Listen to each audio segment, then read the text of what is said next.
Hello, everyone, and welcome to the September MIHEC Learning Community event on public policy advocacy. My name is Liz Hannon. I'm a white woman with brown hair and glasses wearing a blue shirt.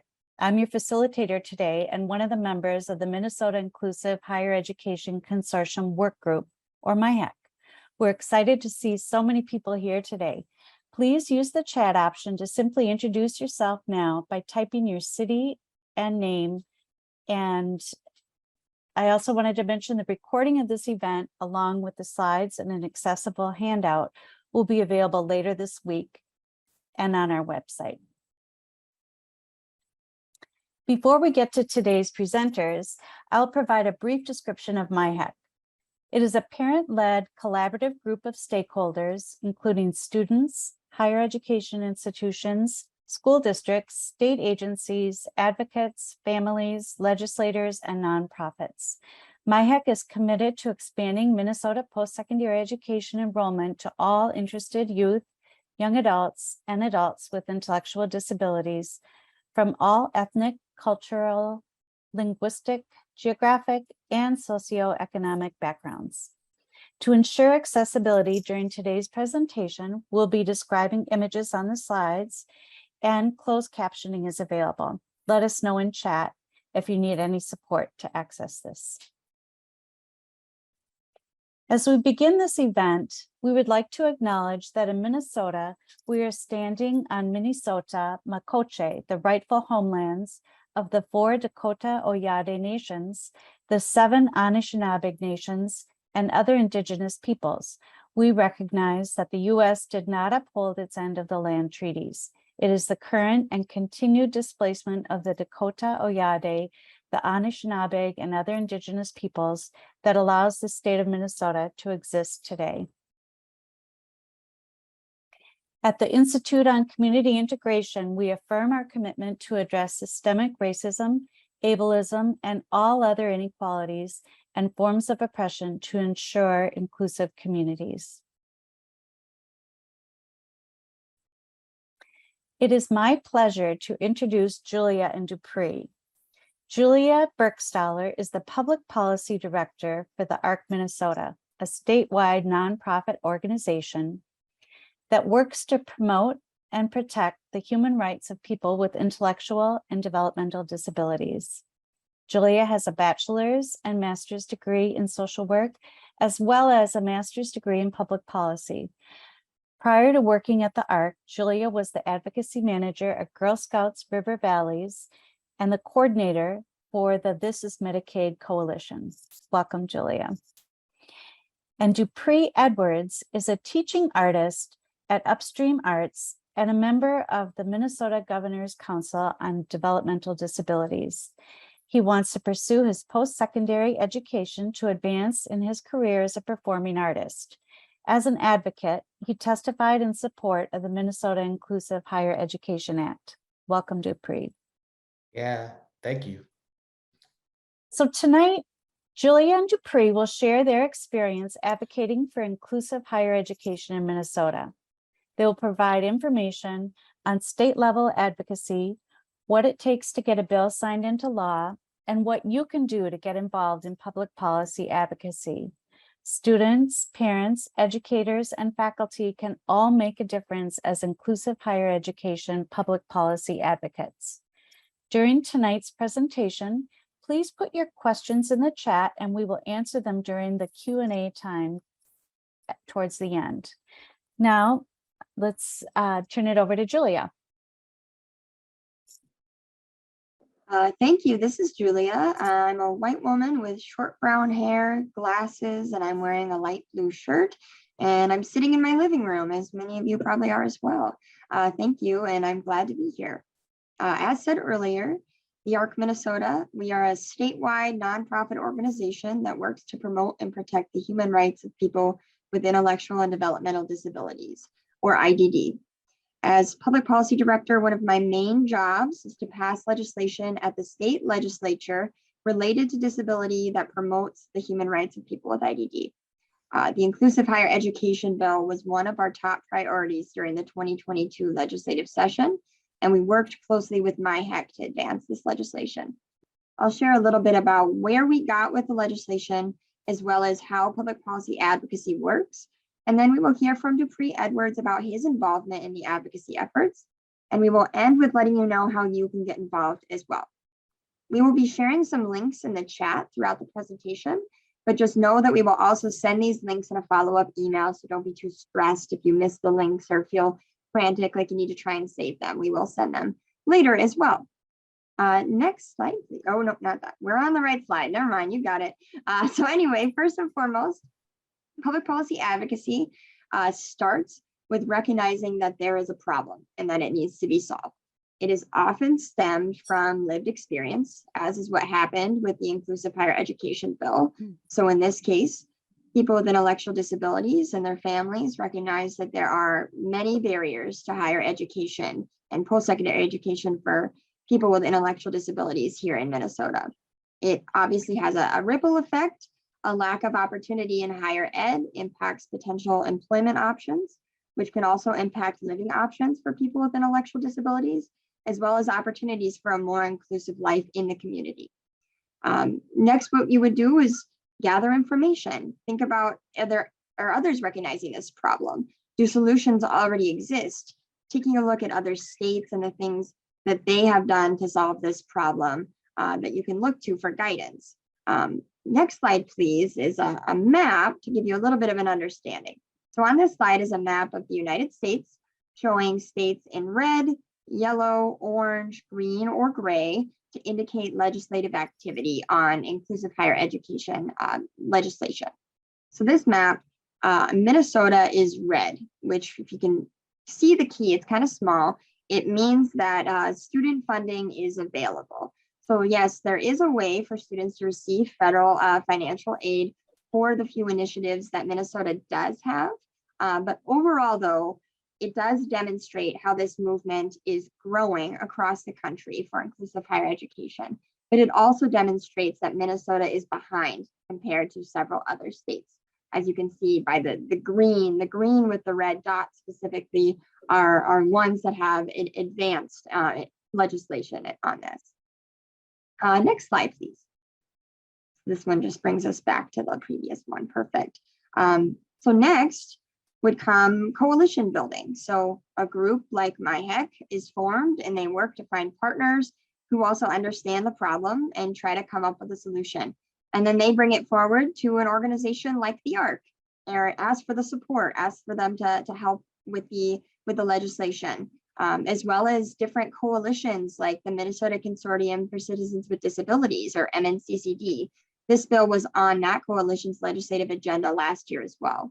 Another key partnership for MIHEC is the state agencies that are a part of the consortium, and their knowledge and of the issues and technical assistance has been important and helpful throughout the process of this legislation as well. And that brings us to proposing a solution. So using that knowledge from other states, the solution that they came up with was the Minnesota Inclusive Higher Education Act. Next slide, please. So this is the bill that we're here to talk about, and I'll be talking about the rest of the time. And this is the bill that Dupree also testified on. So this bill is modeled after bills that have passed in other states. It is also in line with the federal law called the Higher Education Opportunity Act, which was passed in 2008, quite a bit ago. So this ensures that students with intellectual disabilities would be eligible to receive federal financial aid. The bill would provide grants for institutions of higher education to expand or start an inclusive higher education initiative at their schools. It would also create what is called a technical assistance center, which is basically just a fancy way of saying a group of knowledgeable people whose task is meant to support and help these schools with their initiatives, help them work through the kinks as they work to expand and broaden their enrollment to people with intellectual disabilities. Someone will put a couple links in the chat. I think they maybe already did, so thank you for that, with more detailed information about the bill for you to read, just to give you a little bit more insight into the bill, and we'll also talk a little bit more about it later. You can see here the bill numbers on this slide for the House file and the Senate file. So that HF is for the House and SF is Senate file for the Senate. These will be different numbers next legislative session, but you can still use these numbers as a reference until January 2023 when talking to your legislators or talking to people about this bill to show them where they can look to figure out what this bill is. So those are the numbers that we'll have for now. And then in January 2023, there will likely be new ones. Next slide, please. So this next part is kind of getting into the nitty gritty of how a bill becomes a law. And I don't want to get so into the details about the process because we could be here a very long time. It's sometimes very complicated, especially in Minnesota. They like to make things a little bit different and complicated. But I will give you an idea, a general idea about what happened with our bill in 2022. And don't feel free to ask questions. If anything you miss or feels too complicated, we'll have time for questions at the end. So if there's anything about the process specifically, just take note of your questions and we can cover it later. So first and foremost, you need to secure authors and draft the bill language. You can't just pass a bill without having a bill written. So what you have to do is find authors. So we had bipartisan support on the bill, which is important in getting bills passed, especially in a split legislature, which means that either party has a majority in either of the bodies. So in the legislative bodies, in the House, they have the majority, the Democrats have the majority. And in the Senate, the Republicans have the majority. So in a split government, bipartisan support for a bill is really key and really helpful in getting your bill passed. Our lead authors were Representative Ginny Cleaborn and Senator John Hoffman in the Senate. We had multiple co-authors on this bill as well, but I wanted to highlight our two champions on this. On this slide too, you will see an image of Representative Cleaborn. She's in a red jacket and has red glasses on and she's smiling. And Senator Hoffman is in a black suit, a blue shirt and a red tie, and he's smiling as well. So then next, you meet with committee members. So committees are issue specific to this bill. So like for this bill, we have higher education committees that this higher education bill went through, but there are various committees in the legislature over various issues like agriculture and housing and health and human services, etc. But our bill went through the higher education committees in both the House and the Senate. So what you want to do is you have to advocate for a bill hearing in this committee, or both of the committees. You want it in both the House and the Senate. So the committee chairs, they're the ones who are basically in charge of the committee. They determine what bills will have a hearing in their committees. So you have to advocate with them to get a hearing. If and when you do get a hearing, you have to prepare testifiers and testimony to explain the need for the bill, show the committee members that you have support for the bill, and explain further the bill in detail to the legislators. For example, a testifier was Dupree Edwards. He's someone who testified in favor of our bill last session. And so in a little bit, he's going to share about his experience testifying before a committee. Right now, you can testify over Zoom or in person. We'll see how that changes. But you can also submit written testimony if you're not able to make it, but it's something that is important to you and you want to make sure that legislators know it's a bill that you care about. So Dupree testified over Zoom in the House and submitted written testimony in the Senate. Next slide, please. So generally speaking, what you want is that for the House and the Senate committees to both like your bill enough to include it in what they call an omnibus bill. This means it is a bunch of bills wrapped up into one bill. It's just one big package of a bunch of bills. It's just one bill, a monster bill, basically. And so for the Inclusive Higher Education Act, it was included in the House omnibus bill, but not in the Senate, which is still really good because it still keeps the bill alive and it means that it's up for consideration to be passed. Ultimately, what happens is the House and the Senate, they get together to work out their differences and determine what will or won't be passed. And this process is called a conference committee. So our bill was included in the final bill, which is final higher education bill, which is called the conference committee report. So that was great news. Then the next thing that needs to happen is that the whole body, all of the legislators in the House and all of the legislators in the Senate, they have to vote on the bill to determine if it passes. And then that would go on to the governor, who would then decide to sign it into law or not. So something to know about the legislature here in Minnesota is that our sessions have an end date or a deadline because we are only a part-time legislature. So our bill did manage to pass the vote in the House, and then the Senate unfortunately did not get a chance to vote on it before the deadline. So unfortunately, our bill did not pass. In the final days and hours of the legislative session, there was all sorts of negotiations, and legislators and leadership were unable to reach an agreement on other issues unrelated to higher education, but it ultimately impacted whether or not our higher education bill passed. Next slide, please. So I know that that was unfortunate news, and it sounded like really bad news, and it is sad, but we are still in a really good place with this bill because of all of the progress that we made last session. And it is all thanks to people like Dupree, who advocated and testified in support of the bill. We will get into what you can do to get involved to help pass the bill as well. But first, I would love to welcome Dupree and have Dupree share a little bit about his experience advocating for this bill. So please welcome Dupree. Thank you for being here. Yeah, thank you for having me. I appreciate that. Absolutely. And would you like to give an image description, Dupree? Yeah, I'm a Black male. My name is Dupree Edwards. I'm a Black male with a black shirt, a necklace, and a wonderful smile. Yeah. I agree. I agree. Thanks, Dupree. So Dupree, can you just share with the folks here how you got involved in advocating for the Inclusive Higher Education Act? Well, a couple of years ago, before COVID, in 2019, I met Mary Hoff. She did a workshop on the graduates, and that was my second graduate class that I went to. And so after that, I asked her some questions about my story, about how I wanted to go to college and things like that. And so she came back in 2020 during COVID when they had less restrictions, and I talked to her again. And then later in the year, she emailed me about working together.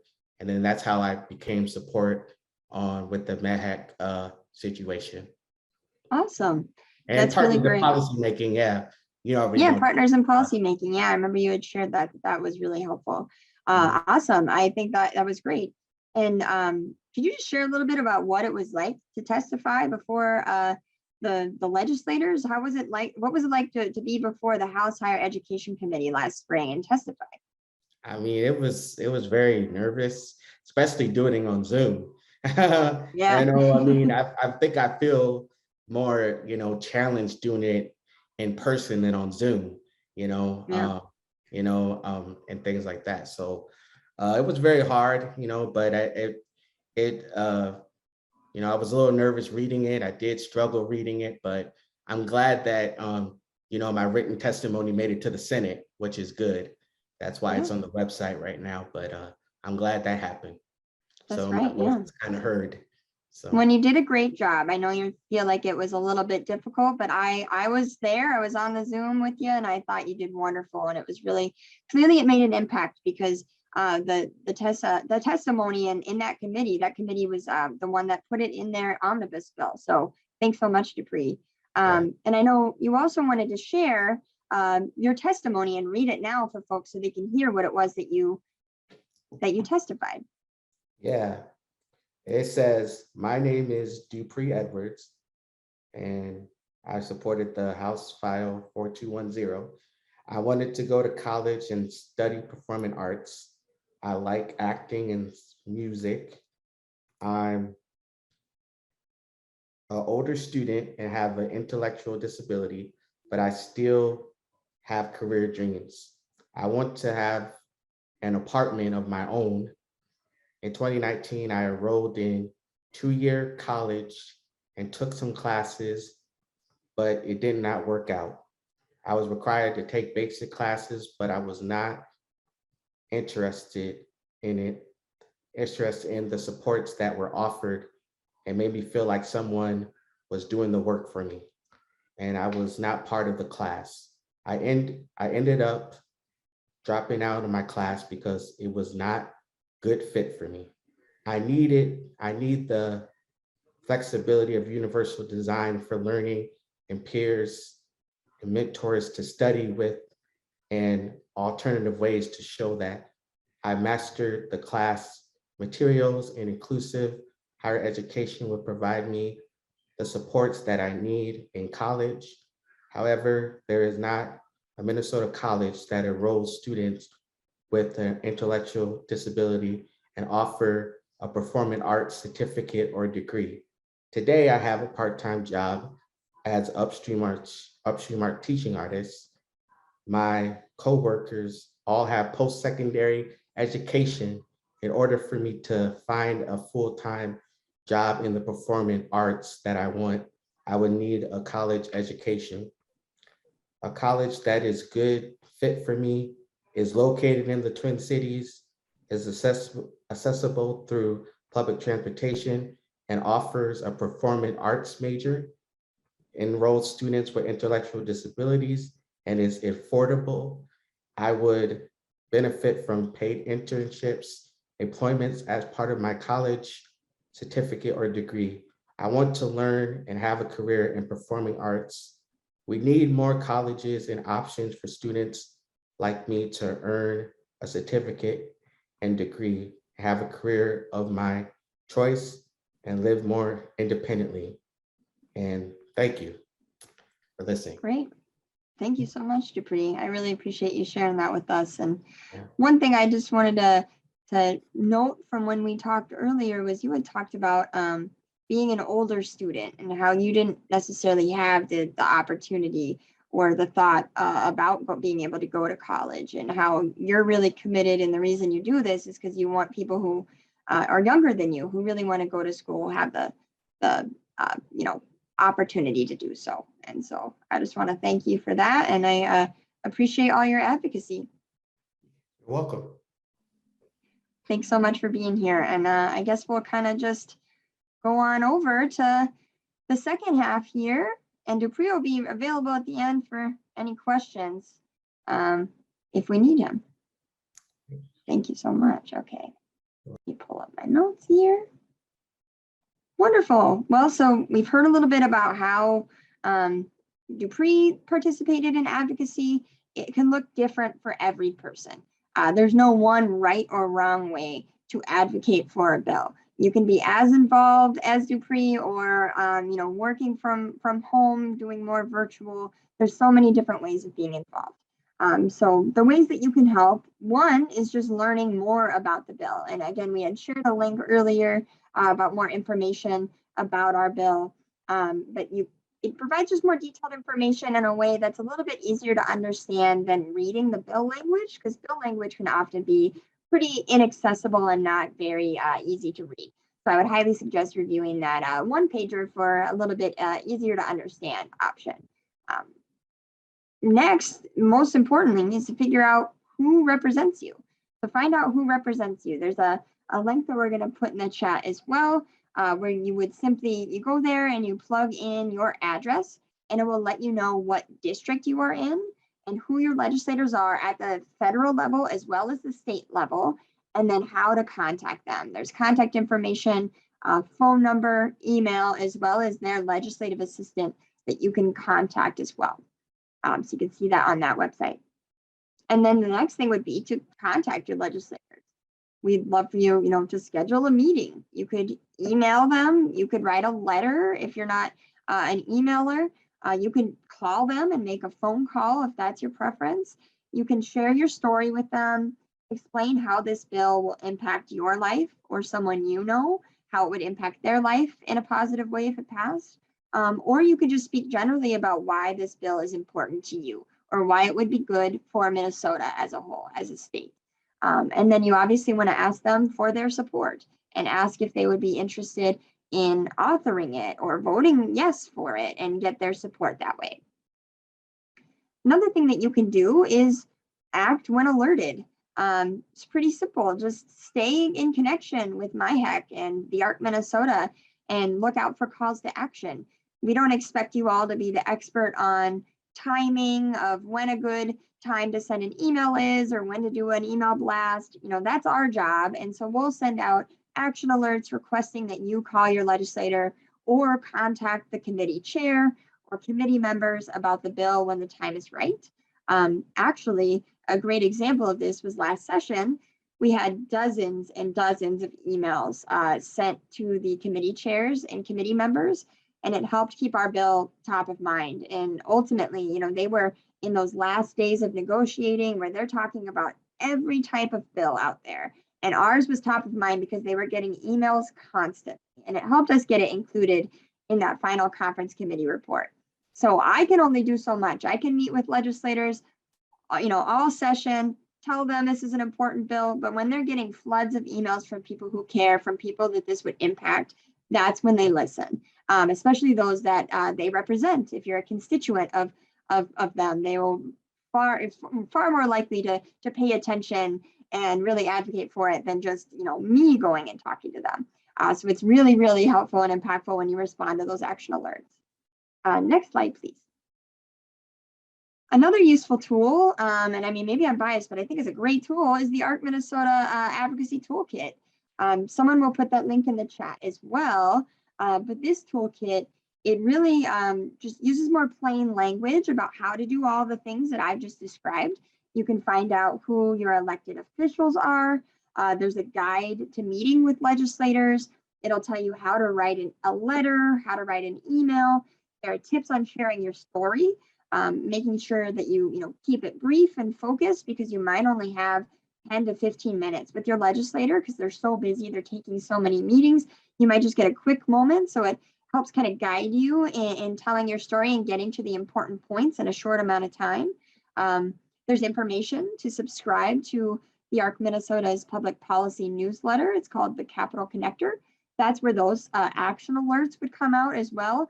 To calls to action saying, we need you to send an email to this person about this issue, and then you can respond that way and take action. It's just an overall really helpful and easy to understand resource for those who are maybe new to public policy and don't really know how to do it. And so that would be, I think, a really valuable tool and a good place to start for people who have never done this before. Another thing that is one of the easiest and most impactful things you can do is to tell people in your life about this bill and share your story with them.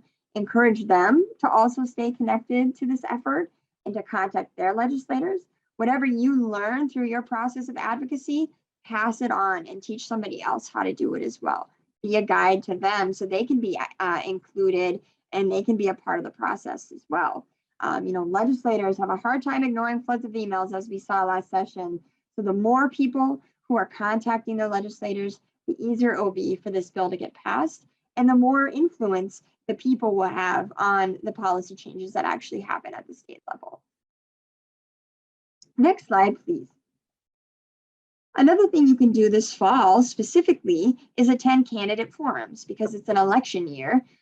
We have all of the state legislators, all of the senators, all of the House members are up for re-election this year. Election day is November 8th. So attending any and all candidate forums of your candidates in your area is one good way to do some advocacy, because you can educate them on this bill. You could bring it up to them, ask them if they would support it if they are elected, ask them if they did support it if they're an incumbent, if they had heard about it. So the ARC Minnesota specifically, it's a part of a coalition called RevUp MN. We're hosting some candidate forums this fall leading up to the election in November. There are different forums hosted by other organizations, though, on any type of specific issues. So if you see one coming up in your district, it doesn't have to be specifically one of the ARCs. There's all sorts of different opportunities.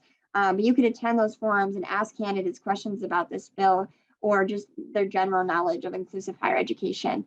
And if they're unaware of it, but they get elected, maybe you've made that connection with them so that you could come back and meet with them once they are elected and sworn in and say, hey, remember I asked you about that question at the candidate forum. I would like to follow up on what you had told me about how you said you'd support it, or you had questions about it. I'm here to do that. That would be a great opportunity. Next slide, please. So RevUp MN, as I had talked about before, is a statewide coalition of organizations that in some way work with Minnesota's disability community. It's 23 organizations. The ARC, specifically our legislative advocacy coordinator, he is the lead of the coalition, so he's planning all of these forums. And so at these forums, you can hear from candidates about specific disability related issues. And these here, you can see in that graph to the right, these are state Senate districts. So these are divided up by those Senate districts, but all Senate and House candidates are invited to these forums, not just the senators. One kind of, if you don't know about the way our districts are divided up, a Senate district has 2 House members. So there will be candidates for each House seat and the Senate seat. All those candidates will be invited to these forums. Not all will be available, but all of them will be invited, and they'll be there. They know it's specifically related to disability issues. So they are all virtual, which is really good to know. They are taking place in districts all across the state. And it spans from late this month, I think maybe the 27th, a week from today is our first one. And then November 1st is our last one, which is a week before Election Day. So it spans throughout this entire period of time. There's a lot of information on this slide. So dates and registration information will be sent in the event follow-up email. I just didn't want to overwhelm you by too much information on this screen here. But you can also follow RevUp MN on Facebook and learn more information about these events as well. So that's all I have for you tonight. Let me see if we have anything else here. No, I think we're maybe a little ahead of schedule, which is not too bad, not too shabby. We're at the Q&A portion of the event here. So please do, if you have any questions or comments in the chat, please put them in there. And thank you all for listening to me talk for so long. You did a great job, Julia. Thank you. And Dupree, thank you both so much. And we welcome everyone's questions. So as Julia said, if you can type them in the chat and we'll try to get to all of them. We have Mary and Singhi monitoring the chat and can pose the questions to Julia and Dupree. And then we'll also have more time after the event ends. We'll stay on for another 15 minutes. So if we can't get to all the questions, then you're welcome to stay and just have more of an informal discussion as well. So are there questions right now, or shall I? Let's see. I don't know if there's any that Mary or Singhi see in the chat. Yeah, so far there aren't any questions in the chat. Okay. I guess I am curious about Dupree, if you can tell us a little more about your partners in policymaking experience and whether you how you feel about it, if you'd recommend it to others. My partners in policy making experience, it started in 2018 when I was in an advocacy program and they recommended me, and man, I got accepted late, just let you know. Brented called me and said, hey, you're the last, we just have a spot open for you, and somebody dropped out, so I have it. But it was awesome. The first weekend was good, but yeah, it's all about just about what we're talking about now, going to talk about the issues that matter to you, working with your legislators, working with your school districts or whatever. Some people became running for Senate, running for council members, things. It's just a leadership program that prepares you and learn about all the issues and services that people offer and things like that. And partners kind of did for me, it kind of amplified my voice a little bit. It made me a little bit more information and maybe get involved in the things I care about. And when I met Mary Hoff, I was like, because I was so focused on a job when I was younger. So I kind of missed on the opportunity. I told Mary Hoff that man, I feel so bad, I can't go back in the past and really change what what happened. But I'm glad that I had a job and had money in my pocket, but you know, it's also good to get that school education. But yeah, if you guys want to learn about partners, I mean, they just started a new class 40 right now. And there's a lot of opportunities. If you're a parent or an advocate or a parent with a child and a self-advocate too, you can join, and it's a good program to be, you know. Nice.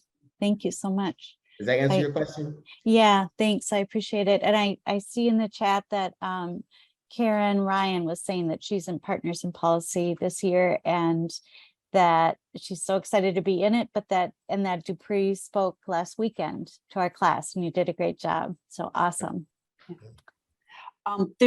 Karen also had another question, and that was if the plan was for the Minnesota Inclusive Higher Education Act to be introduced or voted on this upcoming legislative session. Karen, the answer is yes, but what'll happen is while the legislation is drafted, we might do some fine tuning of it based on getting some technical assistance and some suggestions of ways to improve it, but it will be reintroduced, and then it'll have to go through basically all the same steps of getting a committee hearing and getting approved, added to an omnibus bill, and then through conference committee if there's differences, and a lot of basically the same steps that Julia was describing earlier in the presentation. Yeah, unfortunately, I wish we could just pick it up where we left it and just have the Senate vote on it since there's no deadline issue, but that's unfortunately not how our legislative process works. We'll be in a new biennium and a new session. So the only way, and this is just technically just to give you an idea of a way, would be if they called a special session prior to the next session. It is probably unlikely, but if that would be one way for them to just pick up the vote basically again and just have the Senate vote on it and have it passed this year.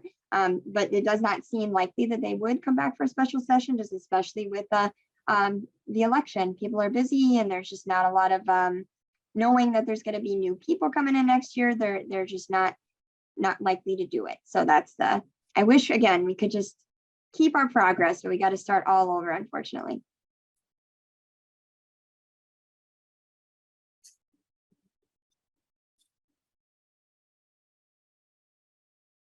Thank you. I wonder, so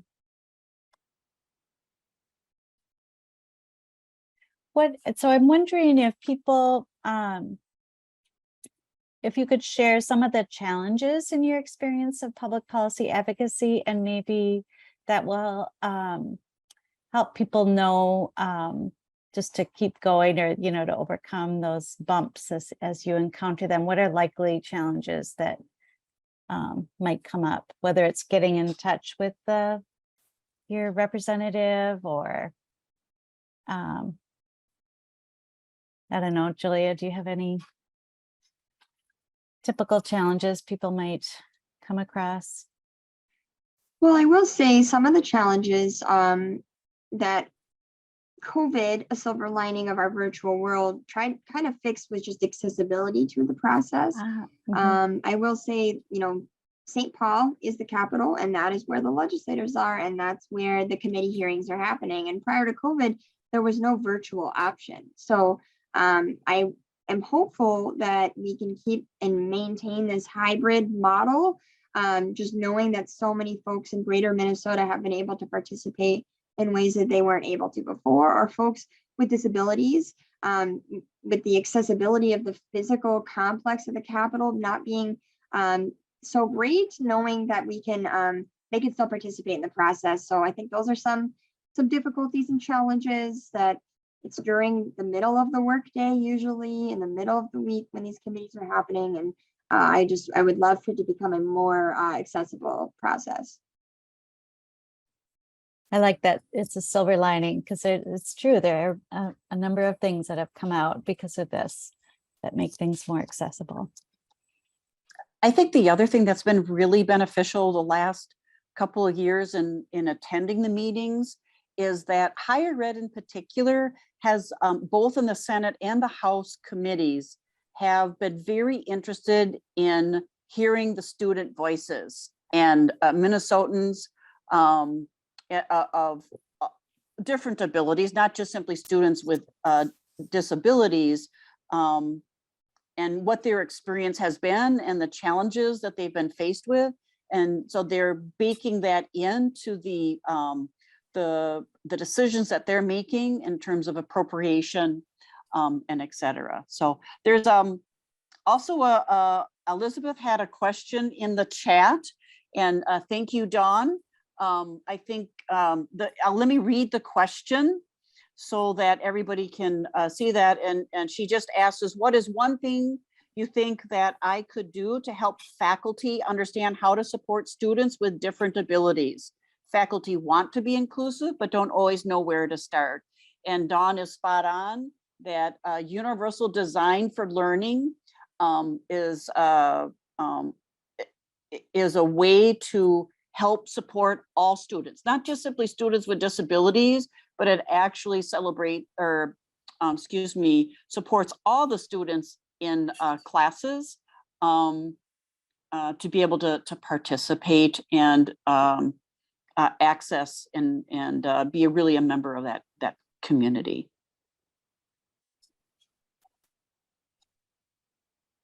That is really true. Thank you. Are there other specific questions?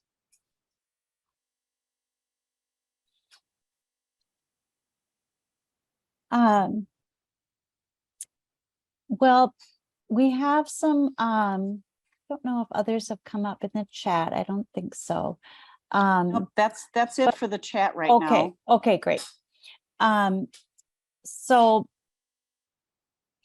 I think that is that we could go to the launch the poll and do some of our wrap up and then move into the question and answer after we officially end. I know some people will need to leave right at 7. So Singy, launch the poll. Thank you.